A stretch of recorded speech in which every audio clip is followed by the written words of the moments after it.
अगला इसमें पारिस्थितिकी और पर्यावरण, इकोलॉजी और इन्वायरमेंट देख लेते हैं। तो इसमें पहला है कि भारत की दो आर्द्र भूमियों को अंतर्राष्ट्रीय महत्व की आर्द्र भूमि की रामसर सूची में शामिल किया गया है।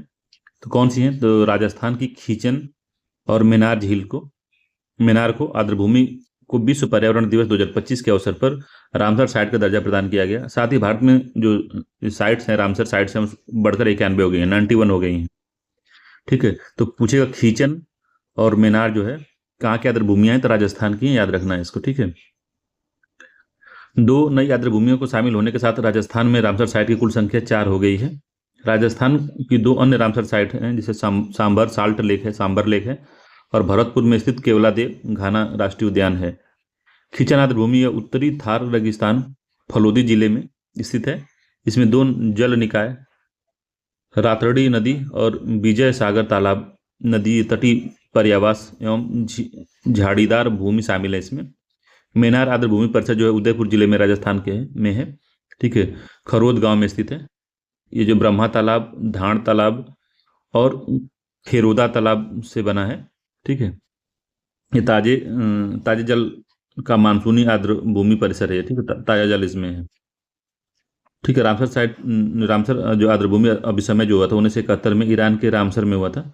ठीक है, 1975 से लागू हो गया था। ये अंतर सरकारी संधि है। आर्द्र भूमियों और उसके संसाधनों के संरक्षण एवं विवेकपूर्ण उपयोग के लिए फ्रेमवर्क प्रदान करती है। ठीक है, भारत 1 फरवरी 1982 को रामसर का पक्षधर बना था और एशिया में सबसे अधिक रामसर साइट भारत में है। तो एशिया में सबसे अधिक रामसर साइट जो है वो भारत में है, 91 है। ठीक है, किसी आर्द्र भूमि को अंतर्राष्ट्रीय महत्व की आर्द्र भूमि के रूप में नामित करने के लिए उसे रामसर कन्वेंशन द्वारा निर्धारित 9 मानदंडों में से कम एक मानदंड को पूरा करना होता है। ठीक है, 9 मानदंड है, उसमें से अगर एक को पूरा कर लिए तो आपका काम हो जाएगा। 6.2 है, विश्व की 31 वेटलैंड सिटी एक्रेडिटेशन जो है की सूची। तो इंदौर और उदयपुर विश्व की 31वीं वेटलैंड सिटी एक्रीडिटेशन की सूची में शामिल हुए हैं। इंदौर, उदयपुर वेटलैंड सिटी की वैश्विक सूची में शामिल हो गए हैं। भारत के पहले 2 शहर बन गए हैं। यहाँ सूची आर्द्र भूमि पर रामसर कन्वेंशन के तहत है। तो यह सूची आर्द्र भूमियों पर रामसर कन्वेंशन के तहत है। वेटलैंड सिटी एक्रेडिटेशन के बारे में क्या है? तो यह एक स्वैच्छिक मान्यता प्रणाली है। यह अपनी प्राकृतिक और मानव निर्मित आर्द्र भूमियों को महत्व देने वाले शहरों को अपने प्रयासों के लिए अंतर्राष्ट्रीय पहचान और सकारात्मक प्रचार प्राप्त करने का अवसर प्रदान करती है। यह मान्यता 6 वर्षों के लिए वैध होती है। ठीक है, याद रखिएगा, सभी 6 मानदंडों को पूरा करना पड़ता है इसमें। इसके लिए 6 मानदंड है, सभी 6 को पूरा करना होता है। विश्व के पहले क्रायो वार्न बेबी प्रवाल कोरल को सफलतापूर्वक ग्रेट बैरियर रीफ में शामिल कर लिया गया। तो विश्व के पहले क्रायो वार्न बेबी प्रवाल, तो क्रायो वार्न मतलब कि इसे क्रायो प्रिजर्वेशन तकनीक का उपयोग करके विकसित किया गया है। क्रायो मतलब होता है कि बहुत ज़्यादा ठंडा। इसमें प्रवाल कोशिका और उसके ऊतक को बहुत कम तापमान पर फ्रीज किया जाता है। कोरल एथोंजोआ वर्ग निडारिया संघ के अकशेरुकी होते हैं। ठीक है, तो इतना याद रखना है कि जो विश्व के पहले क्रायो बार्न बेबी प्रवाल को ग्रेट बैरियर रीफ में शामिल कर लिया गया है। बस इतना ही जानना है और कुछ नहीं। कोरल का जो वितरण कैसे होता है भाई, एक बार थोड़ा कोरल के बारे में समझ लीजिए। तो कोरल जो प्रवाल अत्यंत छोटे जीव होते हैं जिन्हें पॉलिप्स कहा जाता है। पॉलिप्स होते हैं ये पॉलिप्स कॉलोनियों के माध्यम से भित्ति का निर्माण करते हैं। तो कॉलोनियाँ बनाते हैं। कॉलोनी जब बनती है, खूब ढेर सारे अगर कॉलोनी बन गई है, तो इनके जो स्कैल्प होते हैं, जो इनके कठोर इनके जो सतह होती है कैल्शियम की बनी होती है, उससे क्या होता है, भित्ति बनने शुरू होती है। ये पॉलिप्स कैल्शियम कार्बोनेट या चूना पत्थर से बने एक कंकाल रूपी संरचना का निर्माण करते हैं और ये पोषण के लिए सहजीवी संबंध बनाते हैं शैवाल जू जैंथेले के साथ में ये लोग सहजीवी संबंध बनाते हैं। इनका वितरण जो 30 डिग्री उत्तरी और 30 डिग्री दक्षिणी गोलार्ध के बीच उथले सागर में पाए जाते हैं और इनका जो है 16 अंश सेंटीग्रेड से 32 अंश सेंटीग्रेड के बीच तापमान प्रवाल भित्तियों के विकास में सर्वोत्तम होता है। इस कारण से ये ऐसे जल में विकसित होते हैं जहाँ सूर्य का प्रकाश पर्याप्त पहुँच प्राप्त हो, तो सूर्य का प्रकाश जो है आसानी से पहुँच सके, वहाँ पे लोग विकसित होते हैं। बम चक्रवात या बम साइक्लोन क्या होता है? तो आयरलैंड और स्कॉटलैंड के ऊपर बने तूफान इओविन को बम चक्रवात कहा गया। ऐसा इसलिए क्योंकि 24 घंटे में इसका दाब 50 मिलीबार कम हो गया। 24 घंटे में इसका दाब जो है 50 मिलीबार कम हो गया। किसी तूफान को बम चक्रवात तब कहा जाता है जब उसकी केंद्रीय वायुदाब जो है 24 घंटे में कम से कम 24 मिलीबार कम हो जाए। तो 24 मिलीबार अगर 24 घंटे में कम हो गया तो उसको बम चक्रवात कहते हैं। तो 50 मिलीबार कम हो गया था तो डबल बम चक्रवात हो सकता था ये। ऐसा अक्सर ठंडी और गर्म वायु राशियों के टकराने के कारण होता है। यह एक ऐसी घटना है जिसके कारण दाब कम हो जाता है। इसमें से अधिक वर्ष भर इसमें से अधिकांश वर्ष भर समुद्र के ऊपर पाए जाते हैं। प्रकृति में उष्णकटिबंधीय या गैर उष्णकटिबंधीय हो सकते हैं ये, ठीक है। तो उष्णकटिबंधीय में हो सकते हैं, गैर उष्णकटिबंधीय भी हो सकते हैं। अगला है अंतर्राष्ट्रीय हिमनद संरक्षण वर्ष। 2025 को अंतर्राष्ट्रीय हिमनद संरक्षण वर्ष international year of glacier preservation की घोषित कर दिया गया है। साथ ही हाल ही में साल 2025 से शुरू होकर ये 2021 मार्च प्रत्येक वर्ष 21 मार्च को हिमनद विश्व दिवस मनाया जाता है। ये विश्व हिमनद दिवस कब मनाया जाता है? 21 मार्च को। 2025 को क्या माना गया है? तो अंतर्राष्ट्रीय हिमनद संरक्षण वर्ष माना गया है, ठीक है, याद रखिएगा। अगला है कीलिंग कर्व। तो कीलिंग कर्व क्या है? तो कीलिंग कर्व रिपोर्ट के अनुसार 2024 में वायुमंडल में कार्बन डाइऑक्साइड का स्तर रिकॉर्ड स्तर पर पहुंच गया था। इसमें मुख्य वजहें जंगल में लगी आग और इंसानियत गतिविधियां हैं। कीलिंग कर्व समय के साथ पृथ्वी के वायुमंडल में CO2 की मात्रा को दर्शाने वाला एक ग्राफ है। CO2 की मात्रा को पार्ट्स पर मिलियन में मापा जाता है। तो इंपॉर्टेंट याद रखिएगा, कीलिंग कर्व पूछ सकता है किसके लिए? तो कार्बन डाइऑक्साइड के बढ़ते स्तर को एक मानचित्र में या ग्राफ में दर्शाने वाला कर्व को हम कीलिंग कर्व कहते हैं। Melanistic royal tiger, Bengal tiger. तो मेलानिस्टिक मतलब होता है कि मेलानिन होता है, उसमें क्या होता है, जिससे कि कलर आता है शरीर में, सांवला, गोरा, काला, नीला, पीला, जो सब भी होता है। तो उड़ीसा के सिमलीपाल टाइगर रिजर्व में एक मेलानिस्टिक रॉयल बंगाल टाइगर का अवैध शिकार किया गया। दुनिया में केवल सिमलीपाल टाइगर रिजर्व है में ही मेलानिस्टिक बाघ पाए जाते हैं, मतलब सफेद बाघ हो जाते हैं, कलर उनका खत्म हो जाता है, ठीक है। अगला है भारत स्वच्छ प्रौद्योगिकी विनिर्माण प्लेटफॉर्म। तो बस इतना याद रखिएगा कि केवल दुनिया में केवल सिमलीपाल ऐसा है जहाँ पे मेलानिस्टिक बाघ पाए जाते हैं दुनिया में। भारत स्वच्छ प्रौद्योगिकी विनिर्माण प्लेटफॉर्म। तो हाल ही में केंद्रीय वाणिज्य और उद्योग मंत्री ने भारत जलवायु फोरम 2025 में भारत स्वच्छ प्रौद्योगिकी विनिर्माण प्लेटफॉर्म का शुभारंभ किया। इसे सौर ऊर्जा, पवन ऊर्जा, हाइड्रोजन ऊर्जा, बैटरी स्टोरेज जैसे क्षेत्रों में भारत की स्वैच्छिक प्रौद्योगिकी मूल्य श्रेणियों को बढ़ाने के लिए डिजाइन किया गया है इसको, ठीक है। तो स्वच्छ ऊर्जा ही दी जाएगी इसमें। बस इतना है कि ऐसा प्लेटफॉर्म है ये स्वच्छ प्रौद्योगिकी और विनिर्माण वाला, जहाँ पे ऊर्जा जो है सौर ऊर्जा से, पवन ऊर्जा से, हाइड्रोजन ऊर्जा और बैटरी स्टोरेज जैसे क्षेत्रों में से ऊर्जा वहाँ पे दी जाएगी भारत स्वच्छ प्रौद्योगिकी विनिर्माण प्लेटफॉर्म के तहत, ठीक है। यूट्रिकुलेरिया क्या है भाई? तो हाल ही में राजस्थान के केवलादेव राष्ट्रीय उद्यान में बड़ी संख्या में यूट्रिकुलेरिया पौधा पाया गया। तो यूट्रिकुलेरिया एक पौधा है।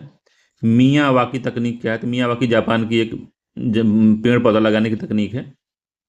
तो महाकुंभ 2025 की तैयारी में मियावाकी तकनीक का उपयोग करके पिछले 2 वर्षों में प्रयागराज में लगभग 56,000 वर्ग क्षेत्र में सघन वन उगाए गए। तो मियावाकी तकनीक जो जापानी वनस्पति शास्त्री अकीरा मियावाकी द्वारा विकसित की गई पुनर्निर्माण तकनीक है, जो शहरों में, मुख्यतः शहरों में पेड़ पौधों या घने जंगल लगाने की तकनीक होती है। शहरी क्षेत्रों में घने और देसी लघु वन विकसित करने के लिए डिजाइन किया गया था मियावाकी तकनीक को।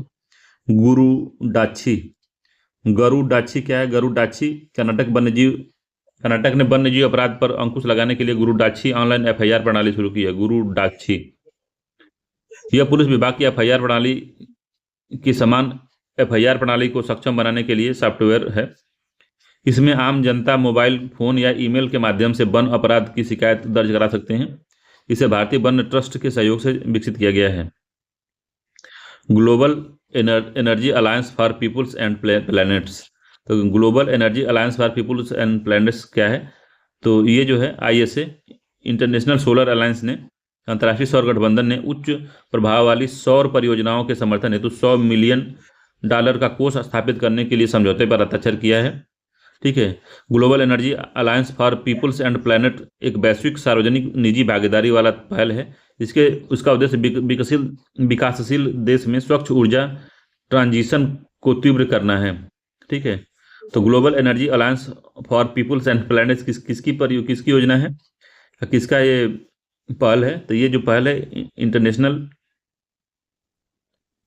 अंतर्राष्ट्रीय सौर गठबंधन का है, ठीक है। Net zero banking alliance.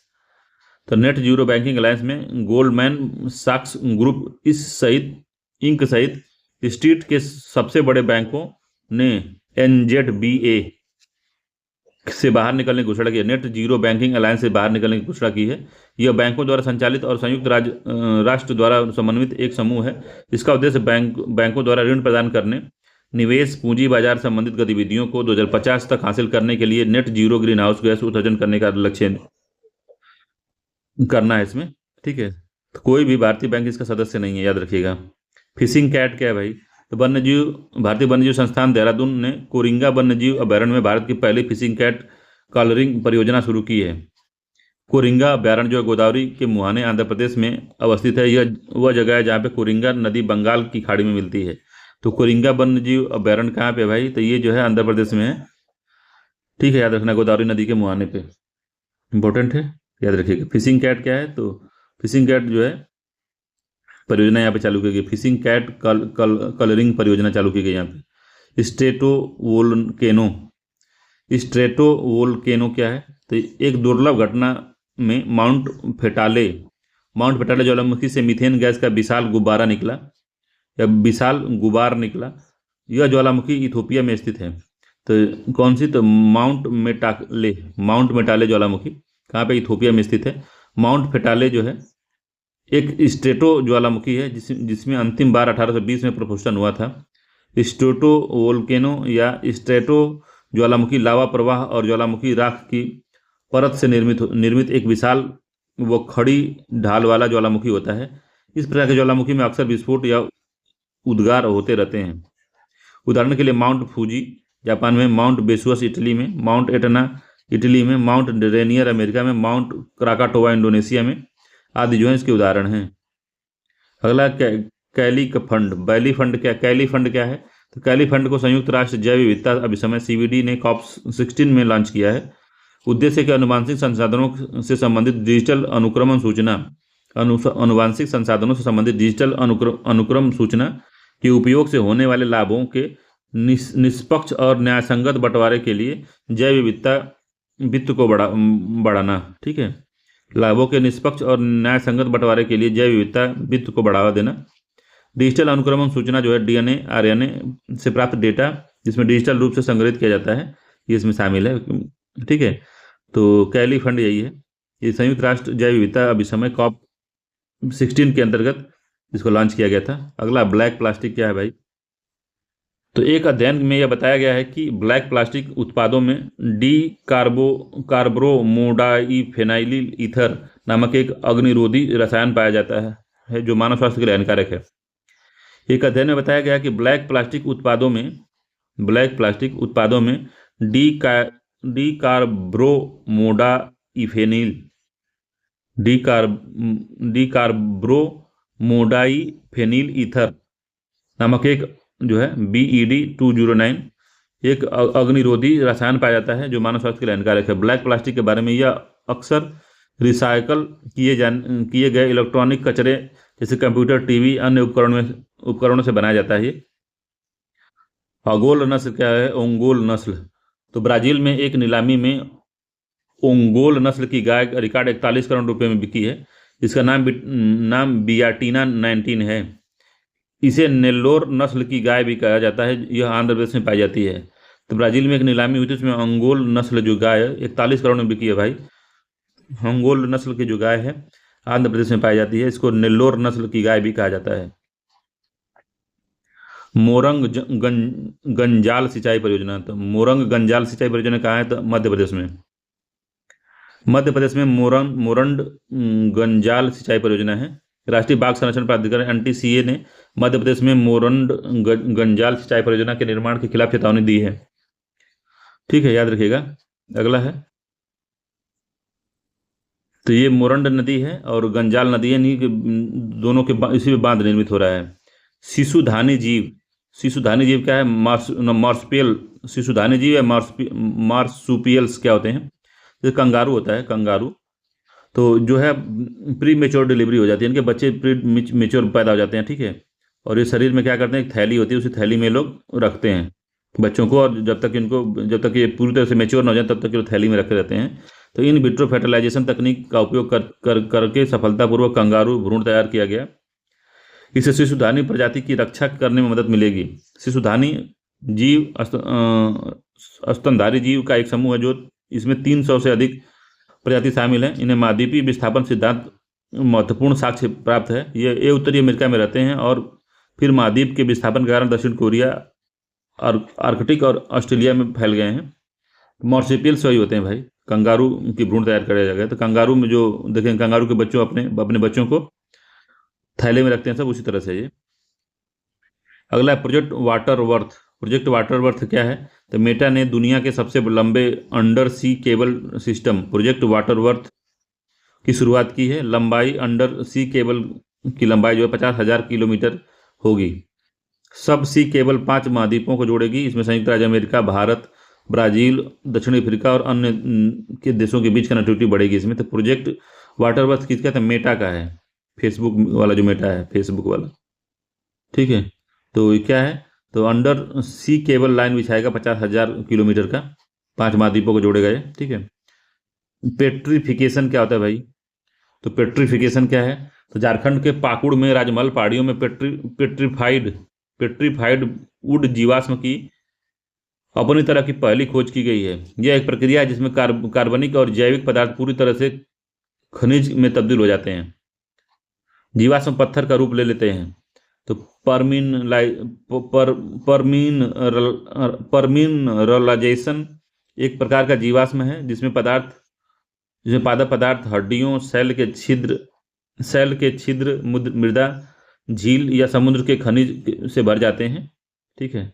तो पेट्रिफिकेशन यही होता है कि जब कोई भी जीव कार्बनिक या जैविक पूरी तरह से खनिज में तब्दील हो जाता है, उसको पेट्रिफिकेशन कहते हैं। दुनिया का पहला वाणिज्यिक स्तर का ई मेथेनॉल संयंत्र कहाँ पर स्थापित किया गया, तो दुनिया का पहला वाणिज्य स्तर पर ई मेथेनॉल संयंत्र जो है डेनमार्क में शुरू किया गया था। डेनमार्क में शुरू किया गया, इंपॉर्टेंट है काफ़ी। वाणिज्यिक स्तर पर मेथेनॉल बनाना जो डेनमार्क ने शुरू कर दिया है। ई मेथेनॉल शिपिंग और रासायनिक विनिर्माण जैसे हाई टू अवैध क्षेत्रों में उत्सर्जन को कम करने के लिए एक व्यवहार्य समाधान प्रदान करता है। यह निम्न कार्बन ऊर्जा ईंधन है। ग्रीन हाइड्रोजन को कैप्चर की गई कार्बन डाइऑक्साइड के साथ मिलाकर बनाया जाता है इसको, ई इथेनॉल को। तो ई इथेनॉल शुरू करने वाला संयंत्र कौन सा है, तो डेनमार्क है। भारत का पहला प्रमाणित ग्रीन म्युनिसिपल बॉन्ड, गाजियाबाद नगर निगम ने भारत के पहले प्रमाणित ग्रीन म्युनिसिपल बॉन्ड शुरू किया है, ठीक है। इससे जो है स्वच्छ भारत मिशन शहरी के तहत जारी किया गया है और अत्याधुनिक टर्शियरी सीवेज ट्रीटमेंट प्लांट के लिए विकास के लिए 150 करोड़ रुपए जुटाए जाएंगे, ठीक है। सार्वजनिक निजी भागीदारी हाइब्रिड एन्युटी मॉडल हैम मॉडल को 40% नगर पालिका वित्त पोषण के साथ साथ विकसित किया जाएगा इसमें, ठीक है। तो कुल मिलाकर भारत का पहला जो प्रमाणित ग्रीन म्युनिसिपल बॉन्ड गाजियाबाद नगर निगम ने जारी किया, इंपॉर्टेंट है, बस इतना याद रखना है। दुनिया का पहले पार्टिकुलेट एमिशन ट्रेडिंग मार्केट, दुनिया का पहला particulate emission trading market Gujarat में दुनिया के पहले पीएम जो पार्टिकल होते हैं पार्टिकुलेट एमिशन ट्रेडिंग मार्केट जो है प्रदूषकों के 20 से 30% तक कम किया। एक नया अध्ययन से पता चला है कि 2019 में शुरू की गई सूरत में जो ये है emission trading scheme particulate matter उत्सर्जित करने को नियंत्रित करने में सफल रही है। इसकी वजह से प्रदूषण रोकथाम में लगभग 10% से अधिक गिरावट आई है। प्रदूषण रोकथाम लागत में 10% से अधिक गिरावट आई है। साथ ही इसमें शामिल उद्योग अब पर्यावरण कानूनों का बेहतर ढंग से पालन कर रहे हैं। सूरत ईटीएस दुनिया का पहला बाजार है जहां पार्टिकुलेट मैटर उत्सर्जन का व्यापार होता है, ठीक है। ईटीएस जो है इमिशन ट्रेडिंग स्कीम जो है दुनिया का पहला ऐसा बाजार है जहां पे पार्टिकुलेट मैटर उत्सर्जन का व्यापार होता है, इंपॉर्टेंट है। सूरत में शेर या पैंथेरा लियो के लिए पहला ग्रीन स्टेट असेसमेंट हुआ है।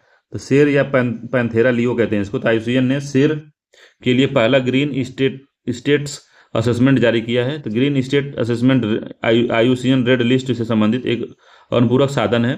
प्रजातियों को की पुनर्प्राप्ति और उनके संरक्षण की सफलता के मापन का आकलन करता है। ये शेर का ग्रीन स्टेटस, इसकी आबादी काफ़ी हद तक कम हो गई है, जबकि यह प्रजाति आईयूसीएन के रेड लिस्ट में वल्नरेबल में सूचीबद्ध है।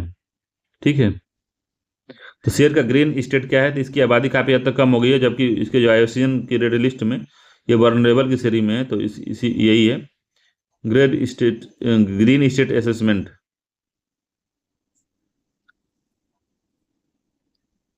ठीक है, तो पूछेगा कि ग्रीन स्टेटमेंट असेसमेंट किससे संबंधित है, तो आईयूसीएन के रेड लिस्ट से संबंधित एक अनुपूरक साधन है। यह प्रजातियों के पुनर्प्राप्ति और उनके संरक्षण की सफलता के मापन का आकलन करता है। अगला रेड क्राउड रूफ टर्टल। तो उत्तर प्रदेश में गंगा नदी में 20 रेड क्राउड रफ्ट टर्टल को छोड़ा गया। तो रेड क्राउड रफ्ट टर्टल जो बंगाल रफ्ट टर्टल के बारे में, तो ये भारत, बंगाल, नेपाल में स्थानीय के नेटिव हैं। वर्तमान में भारत में केवल राष्ट्रीय चंबल नदी घड़ियाल अभ्यारण्य में ही इस प्रजाति की अधिक अधिक संख्या पाई गई है। मुख्य विशेषता, यह टर्टल प्रजाति ताजे जल में पाई जाती है। यहाँ प्रजातियों के आमतौर पर प्रबल वेग वाली गहरी नदी में पाई जाती है। ठीक है, यह प्रजाति जमीन पर अंडा देती हैं। आईयूसीएन के रेड लिस्ट में क्रिटिकल एंडेंजर्ड है और साइट्स के परिशिष्ट 1 में सूचीबद्ध किया गया है इसको। ठीक है, अगला है AIM फॉर नेचर पहल। एम फॉर नेचर पहल जो है किसने शुरू की है, एम फॉर नेचर पहल। तो खाद्य एवं कृषि संगठन FAO पृथ्वी दिवस 2022 अप्रैल को accelerating innovative monitoring for nature restoration, M for nature पहल शुरू किया। एम फॉर नेचर पहल जो है प्रकृति पुनर्स्थापना के लिए अभिनव निगरानी को तेज करना, इसका नाम है। उद्देश्य वैश्विक पारिस्थितिकी तंत्र को पुनर्स्थापना प्रयास की निगरानी और रिपोर्टिंग में सुधार करना इसका लक्ष्य रखा गया। अगला है लैबियो उर और लैबियो चेकिडा। भारतीय कृषि अनुसंधान परिषद ने national bureau of fish genetics resources ने 2 नई मछली प्रजातियों की खोज की है। एक है लोबिया उरू और लोबिया चेकीडा। बस इतना ही याद रखना है। लोबिया चेकीडा क्या है, तो छोटी और गहरे रंग की मछली है। स्थानीय भाषा में इसे काका चेकीडा कहते हैं इसको। यह मछली चालाकुड़ी नदी में पाई गई है। ठीक है, लोबिया उरू नामक पारंपरिक लकड़ी की नौका से प्रेरित है, जिसके तरह से फिन लंबे और पाल जैसे हैं। वे चंद्रगिरी नदी में खोजी गई है। तो पश्चिमी घाट के अन्नामलई पहाड़ी से निकलने वाली 5 धाराएं मिलकर आगे चालकुड़ी नदी के नाम से बहती हैं। 2 मछलियों की प्रजाति ताजे जल की प्रजाति हैं। तो कुल मिलाकर लेबियो और उरू, लेबियो और चेकीडा क्या है पूछे आपसे, ये मछलियां जो पश्चिमी घाट नदियों में पाई गई हैं, चाकुड़ा नदी और चंद्रगिरी नदी में। ठीक है, अगला गिद्ध संरक्षण एवं प्रजनन केंद्र। तो गिद्ध संरक्षण और प्रजनन केंद्र जो पिंजौर हरियाणा में स्थित गिद्ध संरक्षण और प्रजनन केंद्र में 34 क्रिटिकली एंडेंजर्ड गिद्धों को महाराष्ट्र स्थानांतरित किया गया है। तो पूछे गिद्ध संरक्षण और प्रजनन केंद्र कहाँ पे अवस्थित है, पिंजौर में है, हरियाणा में, पिंजौर हरियाणा में। ठीक है, इतना याद रखना है बस, और कुछ नहीं, कुछ याद नहीं रखना, बस इतना याद रखना है। पिंक मून क्या होता है भाई, तो 12 अप्रैल की रात में आकाश में पिंक मून देखा गया। अप्रैल माह की पहली पूर्णिमा भी कहते हैं इसको। तो अप्रैल माह की पहली जो पूर्णिमा होती है उसको पिंक मून कहते हैं। पिंक मून के बारे में कि इसका नाम, इस नाम की उत्पत्ति बसंत ऋतु में एक जंगली फूल फ्लॉक्स सुबुलाटा से हुई है, जो उत्तर कोरिया में इस समय के आसपास खिलता है। इसी से इस घटना का नाम पड़ा है। तो 12 अप्रैल की रात को पिंक मून देखा गया। तो अप्रैल की पहली पूर्णिमा भी होती है। तो पिंक मून जो है बसंत ऋतु में होता है, और इसकी नाम की उत्पत्ति जो है फ्लास सुबुलाटा, उत्तरी अमेरिका में एक फूल है, उसके उसी समय फूलता है, तो उसी की घटना पर इसका नाम पड़ा है। भारत का पहला PPP आधारित हरित अपशिष्ट प्रसंस्करण संयंत्र कहाँ पे बना है, इंदौर में बना है। तो भारत का पहला जो है पब्लिक प्राइवेट पार्टनरशिप मॉडल पर आधारित हरित अपशिष्ट जो प्रसंस्करण संयंत्र जो है इंदौर में स्थापित हुआ है, याद रखना है, इंदौर में बना है। व्हाइट हाइड्रोजन क्या होता है, तो इसकी उत्पत्ति तेल और गैस की तरह व्हाइट हाइड्रोजन भी प्राकृतिक रूप में पाया जाता है। तो उत्पत्ति में तेल और गैस की तरह व्हाइट हाइड्रोजन भी प्राकृतिक रूप से पाया जाता है। यह कठोर चट्टानों में निरंतर जारी भू रासायनिक अभिक्रिया से बनता है। ठीक है, यह कठोर चट्टानों में निरंतर जारी भू रासायनिक अभिक्रिया से बनता है।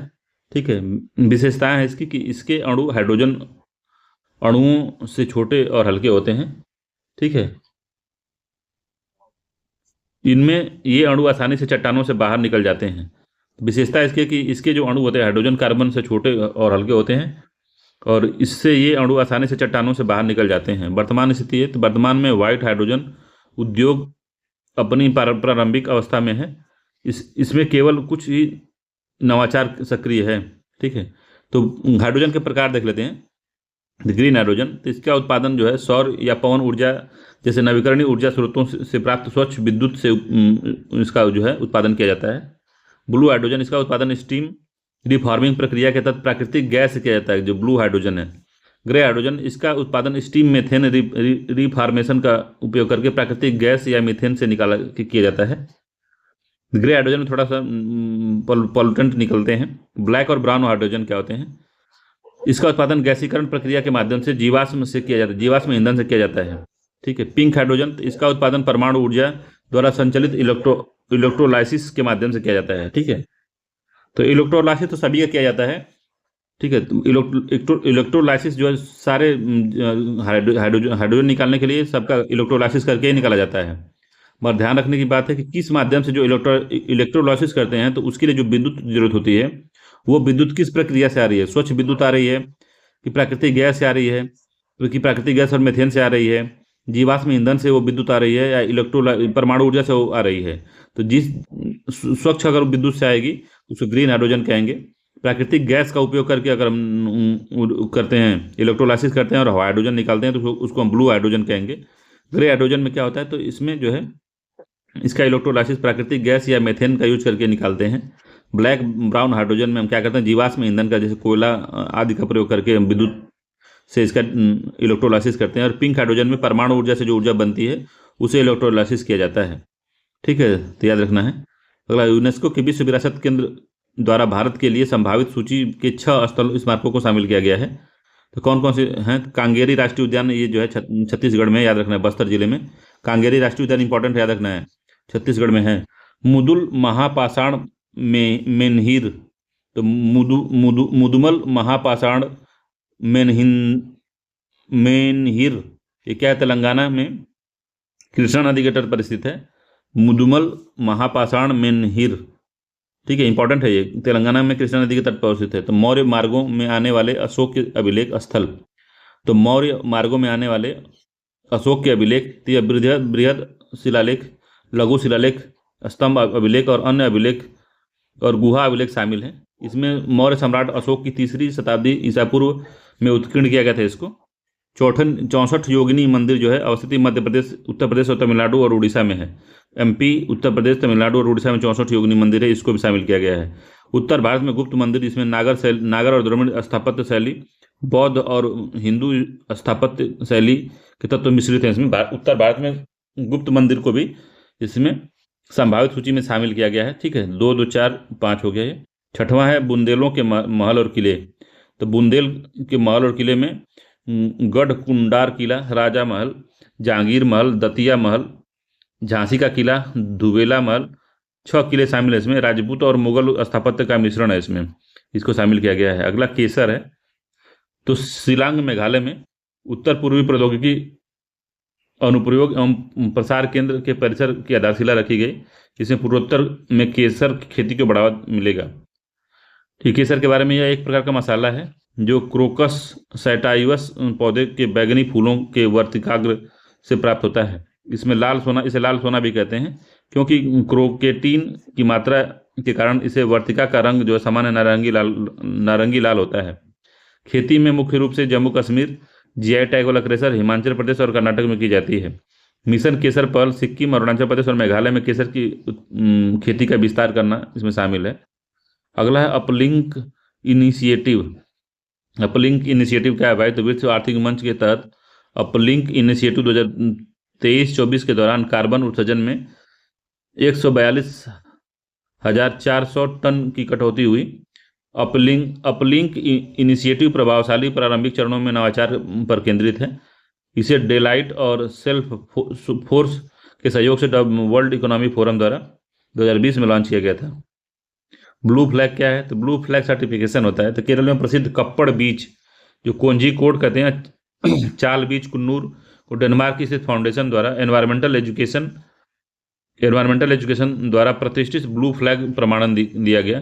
तो रूसी कोंडा बीच ने फिर से ब्लू टैग हासिल किया है।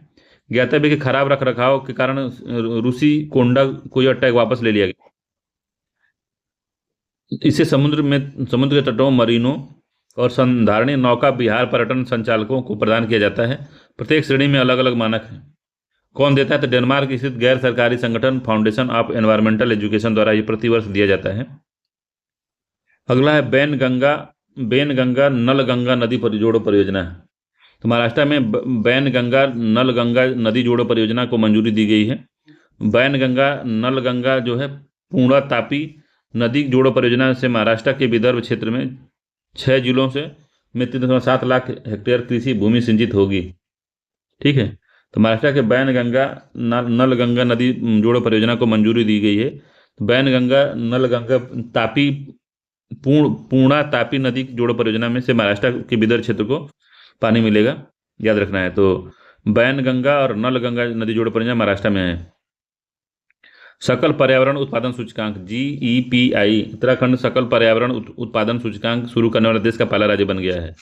तो सकल पर्यावरण उत्पादन सूचकांक जारी करने वाला पहला राज्य उत्तराखंड बन गया है। इंपॉर्टेंट है। यह मानवीय उपायों की वजह से होने वाले पारिस्थितिकी विकास का मूल्यांकन करने का एक तरीका है। ठीक है, GEPI के 4 पिलर्स होते हैं: वायु, मृदा, पेड़, जल। नील कुरुंजी क्या है? IUCN की लिस्ट में नील कुरुंजी को संकटग्रस्त प्रजातियों की आधिकारिक लाल सूची में शामिल किया गया है। नील कुरुंजी के बारे में क्या है? तो इसके बारे में यह है कि एक झाड़ी है, हर 12 साल में एक बार फूल खिलते हैं। तो ये प्राकृतिक सेमल पेरस है, यानी यह पादप अपने जीवन काल में सिर्फ एक बार प्रजनन करता है। अवस्थिति इसकी, यह पादप पश्चिमी घाट के 16 घास मैदान में, नीलगिरी पहाड़ी, पलानी की पहाड़ी और मन्नार की एराकुलम पहाड़ियों में तथा पूर्वी घाट में सेवराय की पहाड़ियों में पाया जाता है। ठीक है, याद रखना है। पश्चिमी घाट और कुछ मात्रा में पूर्वी घाट में भी थोड़ा सा पाया जाता है। विश्व धरोहर समिति क्या है भाई? तो विश्व धरोहर समिति का 46वां सत्र नई दिल्ली में सफलतापूर्वक संपन्न हुआ। WHC यूनेस्को के विश्व धरोहर कन्वेंशन के कार्यक्रम के लिए जिम्मेदार है। 46वां WHC के प्रमुख जो परिणाम है, असम में मोईदम को WHS की श्रेणी में शामिल किया गया है। मोईदम, इससे अब भारत में विश्व धरोहर स्थलों की संख्या जो 43 हो गई है। भारत में यूनेस्को विश्व धरोहर केंद्र को $1 बिलियन देने का वादा किया है। भारत ने यूनेस्को विश्व धरोहर केंद्र को $1 मिलियन देने का वादा किया है। तो मोईदम क्या है? असम में जो राजा महाराजा थे वहाँ पे उसकी दफनाने वाला जगह जो है उसको मोईदम कहते हैं। दफनाने की प्रणाली है मोईदम। असम के राजाओं महाराजाओं का टीला है वहाँ पे, तो उसी को कहा जाता है। अगला है आइडियाज़ फॉर लाइफ। तो केंद्रीय पर्यावरण, वन और जलवायु परिवर्तन मंत्री ने ideas for life portal launch किया है। तो आइडिया फॉर लाइफ पोर्टल क्या है भाई? इसका उद्देश्य जो है छात्रों, शिक्षकों और शोधार्थी विद्यार्थियों में लाइफ की विशेष पहल में अपने विचारों का योगदान देने के लिए प्रोत्साहित करना है। मिशन लाइफ जो पर्यावरण के लिए जीवन शैली के बारे में है। 2022 में इसको लॉन्च किया था। यह जलवायु परिवर्तन की समस्या से निपटने के लिए व्यक्तियों में व्यवहार परिवर्तन लाने पर ध्यान केंद्रित करता है। यह संसाधनों में विनाशकारी और नासमझ उपयोग के मॉडल की जगह उनके सोच, विचार और विवेकपूर्ण तरीके से उपयोग के लिए वैश्विक आंदोलन है। अगला है राष्ट्रीय अधिकार क्षेत्र से परे क्षेत्रों में समुद्री जैव विविधता। तो राष्ट्रीय अधिकार क्षेत्र से परे, जो किसी देश के अधिकार क्षेत्र से दूर जो समुद्र है या डीप सी जिसको कहते हैं, उसमें जो है समुद्री जैव विविधता कैसे क्या करना है। तो भारत ने संयुक्त राष्ट्र महासभा सत्र में दौरान राष्ट्रीय अधिकार क्षेत्र से परे जैव विविधता या BVNG समझौते पर हस्ताक्षर किया है। औपचारिक रूप से राष्ट्रीय क्षेत्राधिकार से परे जैव विविधता के समझौते के रूप में जाना जाता है। इस समझौते को 2023 में राष्ट्रीय अधिकार क्षेत्र से परे क्षेत्रों की समुद्री जैव विविधता पर अंतर सरकारी सम्मेलन में अपनाया गया था। पृथ्वी मंत्रालय भारत में BVNG समझौते को लागू कर रहा है। इसे खुले समुद्र पर संयुक्त राष्ट्र संधि हाई सी ट्रीटी के नाम से भी जाना जाता है। यह राष्ट्रीय अधिकार क्षेत्र से परे समुद्र क्षेत्रों की समुद्री जैव विविधता के संरक्षण के लिए अभिसमय है।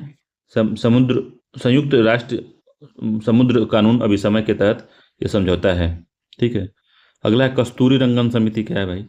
तो कर्नाटक सरकार ने डॉक्टर कस्तूरी रंगन की अध्यक्षता वाले पश्चिमी घाट पर उच्च स्तरीय कार्य समूह 2013 की रिपोर्ट को खारिज कर दिया है।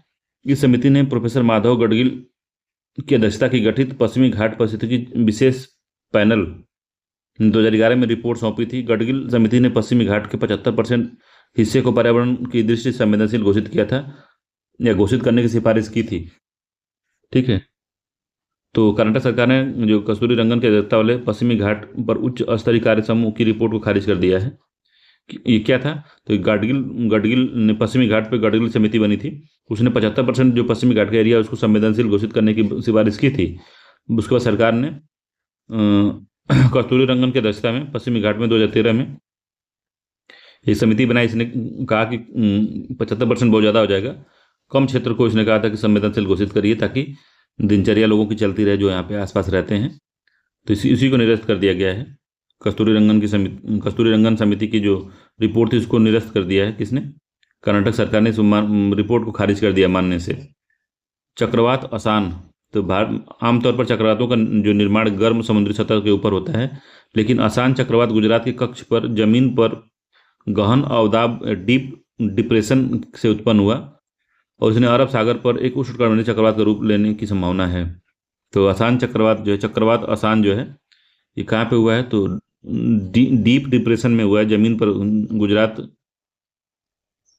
के कक्ष में हुआ है। कक्ष में ये डीप डिप्रेशन से उत्पन्न हुआ है ये। अगला ग्रे वुल्फ क्या है? तो ग्रे वुल्फ जो है उत्तर प्रदेश बहराइच जिले में आदमखोर भेड़िए के हमले के बाद 35 गांवों में हाई अलर्ट जारी कर दिया गया। भेड़िया को पकड़ने के लिए वन अधिकारियों ने ऑपरेशन भेड़िया जो है शुरू किया। ग्रे वुल्फ के बारे में क्या है? तो ग्रे वुल्फ क्या है? तो भारत में पर्यावास। भारत में भेड़ियों की 2 प्रजातियां हैं, Indian grey wolf, Canis lupus pallipes Rajasthan, Gujarat और प्रायद्वीपीय भारत में पाए जाते हैं। हिमालयन वुल्फ या तिब्बती वुल्फ कैनियन ल्यूप्स चानको ऊपरी ट्रांस हिमालय क्षेत्र में पाए जाते हैं। संरक्षण इनका IUCN की रेड लिस्ट में कंसर्न है ग्रे वुल्फ और वनरेबल है हिमालयी वुल्फ। वन्य संरक्षण अधिनियम 1972 के अनुसूची 1 में सूचीबद्ध किए गए हैं ये लोग। ठीक है, तो ग्रे वुल्फ ऑपरेशन भेड़िया चलाया गया था। उत्तर प्रदेश के बहराइच जिले में आदमखोर भेड़िया ने काफी हमला करने के बाद 35 गांव में हाई अलर्ट जारी कर दिया गया था। इंडोबिस क्या है भाई? तो समुद्री जीव संसाधन पर पारिस्थितिकी केंद्र ने ओशन आइज मोबाइल एप्लीकेशन विकसित किया है। यह समुद्र जैव विविधता की निगरानी के मामले में डेटा संग्रह के लिए सामुदायिक सहभागिता पर आधारित दृष्टिकोण है। इंडोबिस जो है हिंद महासागर जैव विविधता समूह प्रणाली के उद्देश्य के अनुरूप है। यह वैश्विक सागर जैव विविधता सूचना प्रणाली का भारतीय क्षेत्रीय नोड है। इसका संचालन कोच्चि स्थित CMLRE द्वारा किया जा रहा है। ठीक है, ओबिस क्या है? तो obese centre of marine life 2000 से 2010 में ये जो है से प्राप्त जानकारी पर आधारित है। तो क्या है ये समुद्री इंडो ओबस जो है मोबाइल एप्लीकेशन है जो कि पृथ्वी मंत्रालय के तहत कार्यालय के तहत कार्य कर रहा है। CMLRE जो है इसको लॉन्च किया है। ये समुद्री जैव विविधता की निगरानी के मामले में डेटा संग्रह के लिए सामुदायिक सहभागिता पर आधारित दृष्टिकोण है इंडोबिस। सीवीड क्या होता है भाई? तो केंद्रीय कृषि अनुसंधान परिषद ICR ने केंद्रीय समुद्री मत्स्यिकी अनुसंधान संस्थान को सीवीड कल्टीवेशन के लिए उत्कृष्ट केंद्र के रूप में नामित किया है। तो सीवीड के बारे में, तो समुद्री पादपों और शैवालों की विविध प्रजातियों का सामान्य नाम होता है। महासागरों के साथ साथ नदी, झीलों आदि में भी ये पाए जाते हैं। बहुकोशिकीय और माइक्रोस्कोपिक स्वपोषी सीवीड पादपों को आमतौर पर 3 समूहों में वर्गीकृत किया जाता है। हरा क्लोरोफाइटा, भूरा पियोफाइटा और लाल रेडोफाइटा सीवीड। उपयोग के पोषक, इस समुद्री सब्जी भी कहा जाता है। यह निम्नलिखित पोषक प्रदान करते हैं जिसमें calcium, phosphorus, sodium, potassium, vitamin A, B1, B12, C, D, E आदि इसमें शामिल हैं। ठीक है, सीवीड है। टाइफून क्या है? तो टाइफून यागी के कारण वियतनाम में भूस्खलन और बाढ़ की घटनाएं देखी गई। ठीक है, टाइफून के बारे में, तो बादलों और तड़ित झंझा के साथ आगे बढ़ने वाली चक्रवात तूफानी की एक प्रणाली है। यह उष्णकटिबंधीय या उपोष्णकटिबंधीय जल क्षेत्र में उत्पन्न होता है। इसे बंद व निम्न स्तरीय चक्रीय परिसंचरण भी कहते हैं। तो टाइफून एक तरह का चक्रवात है, याद रखना है। पानी में होता है। टाइफून कहाँ आता है? तो इसको वियतनाम में देखा गया है। तो टाइफून जो है दक्षिण चीन सागर वाले क्षेत्र में आता है। ठीक है। अगला है वायु गुणवत्ता प्रबंधन विनिमय मंच। AQMX क्या है? तो वायु गुणवत्ता प्रबंधन विनिमय मंच। तो इसे 7 सितंबर को आयोजित किए गए international day of clean air for blue sky के दौरान जलवायु और स्वच्छ वायु गठबंधन द्वारा लॉन्च किया गया था। International day of clean air for blue sky का आयोजन जो है संयुक्त राष्ट्र पर्यावरण कार्यक्रम के तहत किया जाता है। इस वर्ष जो है आयोजन की थीम थी स्वच्छ वायु में अभी निवेश करें। इसमें investment in clean air now. ठीक है। अगला है साल्ट पैन लैंड्स। तो साल्ट पैन लैंड क्या है? तो केंद्र ने मुंबई में 256 एकड़ साल्ट पैन भूमि को Dharavi redevelopment project private limited को हस्तांतरित करने की मंजूरी दी है। तो साल्ट पैन लैंड्स ऐसी निचली भूमियां होती हैं जहां समुद्री जल खारा पानी समय समय पर पहुंचता रहता है। जल के वाष्पीकरण के बाद उस क्षेत्र में नमक और अन्य खनिज पदार्थ जम जाते हैं। यह पारिस्थितिकी तंत्र शहर को बाढ़ से बचाने के लिए सहायक होता है। ठीक है। Salt pan lands. ठीक है। तो निचली भूमि होती है जहाँ समुद्री जल का या खारे पानी समय समय पहुंचता रहता है और पानी के वाष्पीकरण के बाद में यहाँ पे खनिज और नमक बच जाता है। मिशन मौसम क्या है भाई? मिशन मौसम भारत के मौसम और जलवायु परिवर्तन संबंधी विज्ञान अनुसंधान एवं सेवाओं को बेहतर बनाने वाली बहुआयामी पहल है। इसके लिए अगले 2 वर्षों में 2000 करोड़ रुपए के आवंटित किए गए हैं।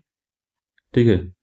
मिशन मौसम भारत के मौसम और जलवायु संबंधी विज्ञान अनुसंधान सेवाओं को बेहतर बनाने वाली एक बहुआयामी पहल है। ठीक है। कार्यान्वयन एजेंसी जो है इसके जो है पृथ्वी विज्ञान मंत्रालय द्वारा इसको चलाया जा रहा है। इसमें भारत के मौसम विज्ञान विभाग, भारतीय उष्णकटिबंधीय मौसम विज्ञान संस्थान और राष्ट्रीय मध्य अवधि मौसम पूर्वानुमान केंद्र भी शामिल है इसमें। विशाल एक सींग वाला गैंडा। विशाल एक सींग वाला गैंडा। तो इंटरनेशनल राइनो फाउंडेशन ने स्टेट ऑफ राइनो रिपोर्ट प्रकाशित की है। पर्यावास इसका भारत नेपाल के तराई इलाकों, पश्चिम बंगाल के उत्तरी भाग और असम इसमें शामिल है। आयुसीएन में ये वल्नरेबल है।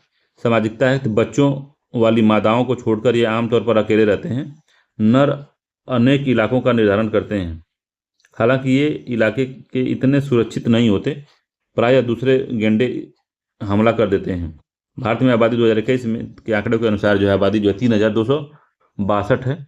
असम में विशाल एक सींग गेंडे वाली की सबसे बड़ी आबादी रहती है असम में।